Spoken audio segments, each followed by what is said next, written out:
시청자 여러분 안녕하십니까.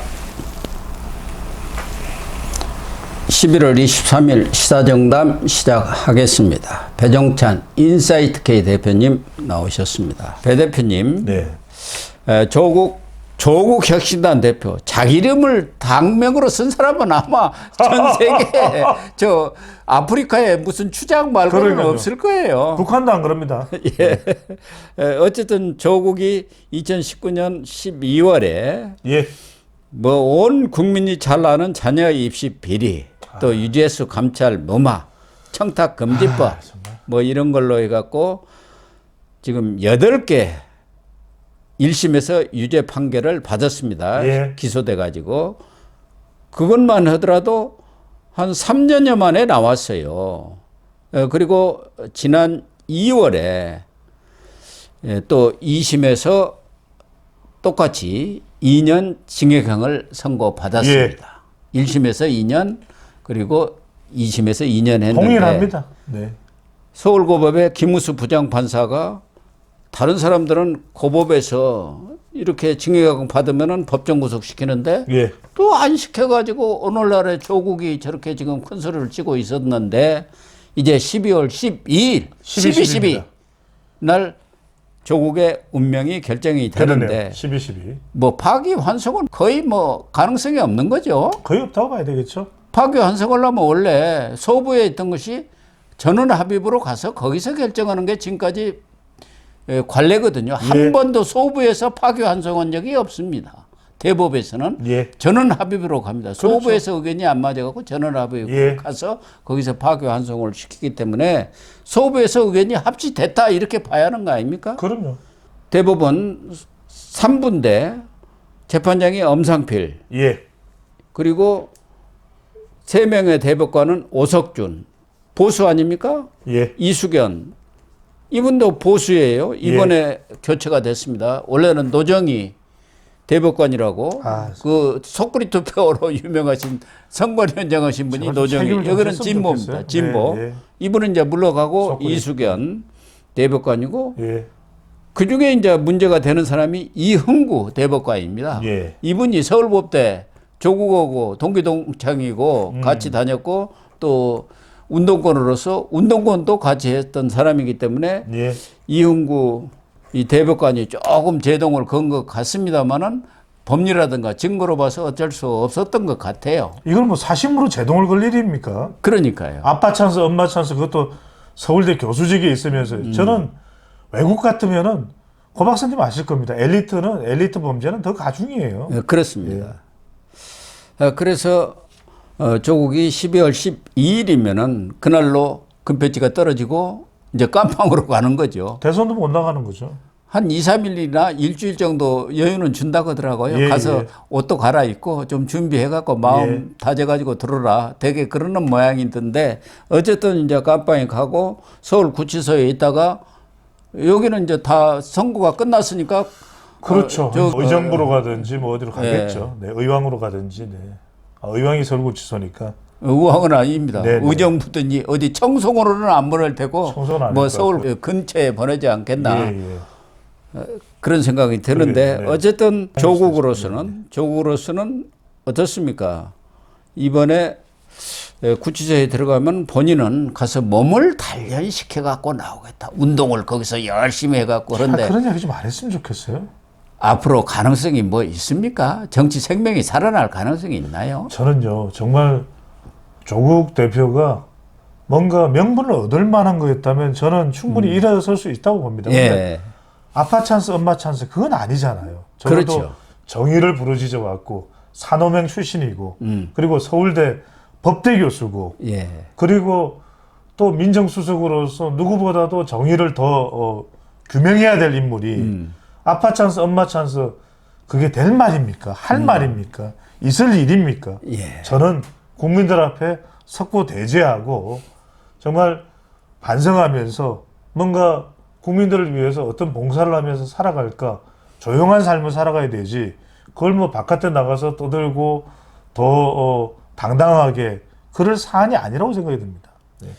거기에다가 2년 살고 또 피선거권이 5년 그때부터 박탈이 되는 거 아닙니까? 그렇죠. 그러니까 7년을 공백이 있을 경우 조국이라는 사람이 뭐 뚜렷한 부산 출신이기는 합니다만 거기에 뭐 자기의 과거 삼김이라든가 뭐 그런 사람들처럼 지역적인 지지 기반이 있는 것도 아니고 그렇다고 해갖고 뭐 조국 일부 지금 팬덤은 조금 형성되어 있습니다만은 그 사람들은 7년 지나면 다 흩어져 버릴 사람들 그렇죠. 아닙니까? 그렇기 때문에 사실상 조국으로서는 정치권에서 영구 퇴출되는 거 아닙니까? 거기 거의 앉아가지고. 그렇다라고 봐야 되는데 예. 첫 번째로는 지금 현재로서는 예상컨대는 12.12 선거는 이제 수감이 될 것이고요. 예. 두 번째 이제 조국혁신당은 거의 무기능해지거나 거의 이제 해체 상태가 될 각자 도생 상태가 될 가능성이 매우 높다고 봐야 돼요. 왜냐하면 조국혁신당의 당 명인 조국이 사라지는 것이기 때문에 거의 뭐 당으로서의 정체성 자체나 예. 기능성 자체가 해체된다고 해도 가는 아닐 테고요. 자 이렇게 되면 조국 대표마저도 이해찬 전 대표한테 매달릴 가능성이 상당히 높아요. 왜? 그래도 민주당으로 만약에 정권 교체가 된다면 만약에 된다면 사면을 자기는 기대할 수밖에 없는 거 아니에요? 그렇죠. 이제는 뭐 사면밖에 기대할 게 없어요. 조국으로서는 야권이 그렇죠. 집권하는 그 길 외에 다른 길은 없죠. 그렇죠. 사면 복권 받는 거. 그래서 말 그대로 나중에 정치 상황이 확 달라졌을 때는 뭐 유권자들도 웬만큼 잊어버리고 그러면 그때 어디 지역구에 국회의원으로 나갈까 이런 생각할 수도 있기 때문에 그러려면은 사면을 받아야 되기 때문에 예. 조국 대표도 지금 이해찬 전 대표한테 상당히 매달릴 가능성이 있는 거죠. 그래서 이른바 킹메이커 역할을 하는 사람이니까 제발 나중에 좀 어떻게 사면을 좀 부탁드립니다. 이 상황밖에 없는 거예요. 더 뭔가 남아있고 뭔가 더 조치할 수 있고 더 매달릴 만한 동아줄은 더 없다. 이렇게 봐도 과언 아닐 것 같습니다. 거기다 조국은 이걸로 끝이 아닙니다. 서울 울산시장 선거 개입도 있죠. 예, 울산시장 선거 개입 사건 송초로 시장 만드는데 개입해가지고 지금 서울 고검에서 이거 재계 수사 명령을 내렸지 않습니까? 그렇죠. 임종석하고 조국. 그렇죠. 임종석은 당시 비서실장이고 조국은 민정수석. 그 밑에 있던 백원우 예. 민정비서관은 2년형을 받았지 않습니까? 그렇죠. 그런데 조국은 멀쩡하다 이렇게 될 수가 없기 없죠. 때문에 이게 또 걸려 있어요. 걸려 있죠. 예. 그래서 조국으로서는 이번에 자녀 입시 비리 이건으로 끝나는 게 아니고 또 있기 때문에 사실 조국이 뭐 여러 가지 수를 쓴다 하더라도 이 벗어나기는 좀 어렵지 않겠나. 그래서 감옥에서 좀 영치금이라도 잘 챙겼으면 어떨까 하는 생각은 듭니다. 네. 그 정경심도 감옥에 있으면서 아마 2억 5천인가 얼마가 영치금을 챙겼습니다.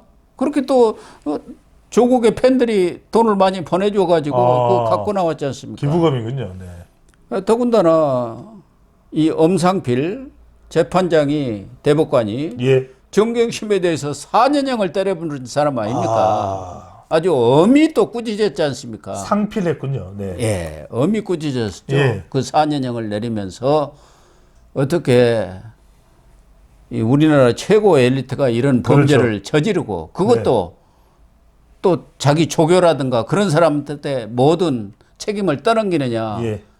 그런 점에 대해서 재판장이 이례적으로 아주 엄한 꾸짖음을 내렸었던 사람입니다. 엄 그렇기 재판장이 때문에 엄중하신 분이군요. 예. 조국도 이번에 아마 이 판결을 내리면서 엄상필 예. 이 재판장이 조국의 그런 위선과 내로남불에 대해서 좀 지적이 있지 않겠나. 그렇죠. 그런 생각도 들고. 필상필벌의 아주 엄격한 재판장이십니다. 그와 함께 뭐 배 대표님이 언급한 대로 예. 과연 조국이 없는 조국 혁신당이 존재할 수가 있겠네요. 지금 12명 아닙니까? 보수가 뭐 없잖아요. 조국은 없더라도 또 이제 그 다음 순번이 국회의원 금패치를 승계해가지고 12명은 채워지겠지만 그렇죠. 거기다가 그나마 국회의원 조금 생활했던 황운하마저도 곧 지금 항소심이 울산시장이죠. 예, 내려지기 때문에 거기서 법정 구속될 가능성이 높지 않습니까? 매우 높다고 봐야 돼요. 그러면 초선들 12명이 모여갖고 뭘 하겠습니까?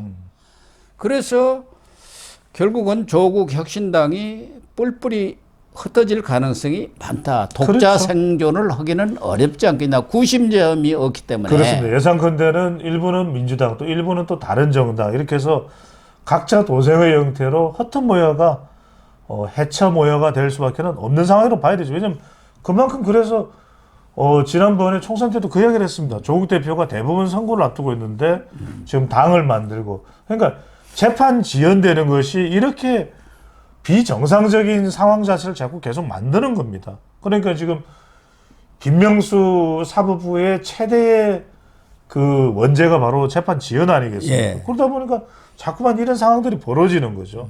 예. 경우에 따라서는 지금의 현재의 조국 혁신당이 해체가 되지 않고 그대로 존재를 하면서 지금 세미래에서 탈당한 김종민 의원이 있지 않습니까? 그렇죠. 세종시에서 그렇죠. 당선된 그분도 2선이거든요. 그래서 본인이 직접적으로 조국 혁신단 얘기는 안 했지만 뭔가 앞으로 새로운 정치 그런 상황 변화에 자기가 하나의 가교 역할을 하겠다. 예. 이런 얘기를 한 것 보면은 조국 혁신당과의 어떤 합류를 염두에 두고 있는 것 같아요. 그렇죠. 거기다가 내년 초에 김경수 전 경남지사가 들어올 경우 이런 조국 혁신당이 친문이랄까 그렇죠. 이런 비명 세력 민주당으로 들어가기 어려운 세력들이 지금 있지 않습니까? 서른 전 의원을 비롯해서 지금 전병헌 대표가 있는 새민주로 지금 이름을 바꿨죠. 예. 그런 세력들과 연합해 가지고 뭔가 정계 개편의 어떤 단초가 될 수도 있지 않겠느냐는 관측도 나와요. 그런 가능성이 열려 있죠. 실제로 서른 전 의원은 한 5, 60명이 모일 수 있다는 이야기를 하거든요. 예. 그러니까 저는 대체로 당장 뭐 5, 60명. 어떻게 보고 있냐면 실제로 이 김종민 같은 경우에도 원래 지역구는 충남 논산이에요. 예. 그러니까 매우 전북과 가까운 지역입니다. 그러니까 지금 이른바 조국 혁신당이 해쳐 모여하는 또는 기존의 민주당에서도 이재명 재판 리스크로 와집건할 때 또 해쳐 모여하는 사람들이 이른바 비명계 중심으로 있을 수 5, 있지 60명이 되는데 당연히 있게 되겠죠. 그리고 그들은 주로 어디를 기반으로 할까? 저는 호남이라는 거예요. 예. 그래서 무섭다는 겁니다. 왜냐하면 호남과 주로 충청, 수도권을 중심으로 한 새로운 세력이 있을 수 있는데 특히 이제 호남이 주축이 되겠죠. 그렇게 되면은 그건 굉장히 친명 중심의 민주당과는 엄청난 어떤 대립 관계가 또 형성될 가능성이 매우 높다고 볼 수 있는 겁니다. 왜? 김종민의 합류, 또 김경수의 합류, 또 문재인 대통령의 의중이 또 새롭게 만들어지는 비명계 주축의 호남 기반의 새로운 정치 세력 쪽에 가담이 된다. 이러면 당연히 이쪽으로 올 것 그렇죠. 아니겠습니까? 그러면은 기존의 친명계 초일극 체제가 와해되는 상황에서의 민주당 그리고 친문 비명 중심의 새로운 정치 세력 조국 혁신당 해처 모여가 합류가 되는 그런 세력 간에 이른바 정치권이 3분지게 4분지게 될 가능성이 매우 높다. 그 지점은 내년 3월부터 5월까지다. 이렇게 말씀드릴 수 있고 이 와중에 말씀드렸는데 여러분들 좀 구독도 좀 많이 우리 꼭 눌러주시고요. 해주시면 좋을 것 같습니다. 그래서 내년 당장 3월 그런 때 이렇게 정계 개편이 이루어지지는 않겠지만 예. 결국 대선이 가까워질수록 그렇죠. 그러니까 2027년이니까 2026년부터는 경선에 들어가는 국면들이 되면은 결국 현재 거대 이 민주당이 그대로 존재할 수가 없어요. 네네. 빠개지는 그럼요. 분당되는 그런 그럼요. 사태가 있단 말이에요. 예. 그게 대분열이 될지 소분열이 될지 맞습니다. 그런 세력들과 이 조국 혁신단 세력, 이낙연 세력, 또 문재인 세력이 합쳐가지고 이재명으로 민주당은 가고 명당으로 이쪽은 또 다른 세력이 나와가지고 정말 천하삼분지계라고 합니까? 예. 이렇게 될 가능성도 있는 거 아닙니까? 매우 높다고 봐야 되겠죠. 왜냐하면 예. 말씀하신 대로 대선도 대선이지만 전 지방선거 이미 2026 재보궐선거 벌써, 때 보면은 벌써 이제 각자 도생으로 나가지 않습니까? 예. 그렇기 때문에 저는 지방선거를 앞두고 나갈 자리들이 많습니다. 지방선거가 선출직 자리가 제일 많은 전국적인 선거입니다. 예, 그러면은 지방선거 전이라 그러면 6월 달이라 그래도 2026년 6월 달이라 그래도 이미 2025년부터 꿈틀꿈틀합니다. 그럼 가을 되면은 그럼요. 본격적으로 이렇게 그럼요. 움직이기 시작합니다. 그래서 정계 개편이 이루어지는 맞습니다. 겁니다. 내년 7, 9월이 되면은 예. 그런 상황이 전개된다고 봐야 되겠죠. 예, 그럴 것 같습니다. 네.